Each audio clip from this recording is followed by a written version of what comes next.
Hola, ¿qué tal? Mi nombre es Rubí Mauricio Ibar, estudiante de la maestría en Derecho Constitucional y Derechos Humanos en la Universidad Nacional Mayor de San Marcos, en Perú. El eje sobre el cual yo voy a exponer el día de hoy es respecto a las características de las evaluaciones y modalidades de titulación. Mi exposición tiene como título el siguiente: Reflexiones de las evaluaciones y titulación desde la investigación. En ese sentido, es importante resaltar que las evaluaciones tienen por objeto medir o estimar los conocimientos y actitudes adquiridos por los estudiantes de derecho. Y esto constituye una herramienta importante al momento de obtener una beca, un puesto en el cuadro de méritos e inclusive un mejor trabajo. El rendimiento académico es una regla, va a ser como una vara que va a medir el aprendizaje alcanzado por los estudiantes, siendo justamente esto el objetivo central de la educación. Las evaluaciones son importantes en nuestras vidas y no solamente a nivel académico, sino también social, psicológico, sociológico, agricultor, económico y otros.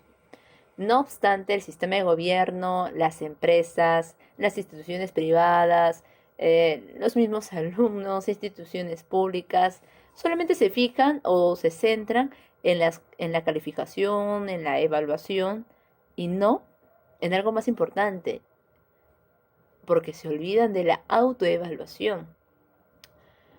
La autoevaluación es mucho más importante porque va a incidir directamente en la vida de cada ser humano, en el aprendizaje de día a día, y logra una participación directa del mismo ser humano con su proceso de aprendizaje, permitiendo ello la motivación y la exigencia de forma académica.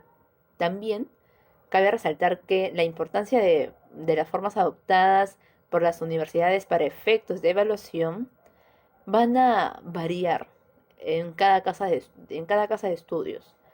Si bien es cierto que en todas las universidades existe alguna escala numérica respecto a la evaluación, lo cual no es discutible, es más cierto que estos existen porque deben lograr un cuadro de mérito. Pero la problemática radica en la forma de cómo se evalúan. En ese punto, a modo de ejemplo, quiero mencionar el artículo 18 de nuestra Constitución Política del Perú, eh, la cual indica que el Estado peruano garantiza el derecho a la libre cátedra. Sin embargo, esto no es cierto porque podemos ver en la práctica que se contrapone a esta normativa, ya que en las universidades públicas, privadas e instituciones y toda casa de centro de estudios obliga al docente a que pueda ejercer delimitadamente su método de enseñanza y ceñirse a los lineamientos establecidos por estas casas de estudios. A diferencia de otras universidades, y coloco a modo de ejemplo la Universidad Nacional Autónoma de México, porque he tenido la grata oportunidad de cursar un semestre allá y he podido verificar de primera mano que sí, efectivamente existe la libre cátedra, porque no existe un nivel estándar o un determinado mecanismo para cada docente al momento de impartir sus clases. ¿Y esto qué conlleva? De que podamos tener un nivel educativo mucho mayor y además de que el alumno pueda comparar y exigirse académicamente a la vez. Lo ideal en las evaluaciones es medir el grado de conocimiento y aprendizaje alcanzado por los estudiantes de derecho, por lo que los trabajos monográficos, artículos y demás que sean meramente descriptivos no van a lograr este objeto, porque lo ideal sería generar espacios de plática, conversaciones, que existan exámenes orales, intervenciones orales, controles de lecturas aleatorios, para que esto sí dé inicio al debate, a un debate académico en el que el estudiante, conjuntamente con sus compañeros y el profesor, puedan debatir un tema en específico y el estudiante desarrollar su capacidad analítica y además de investigar, porque al momento que se dé el debate va a poder verificar el grado de conocimiento que él pueda tener, que sus compañeros puedan tener y que el docente le pueda brindar. Además de que se va a sentir obligado a revisar, a leer, a estudiar, a investigar, a analizar, porque de esto va a depender su calificación al final de semestre.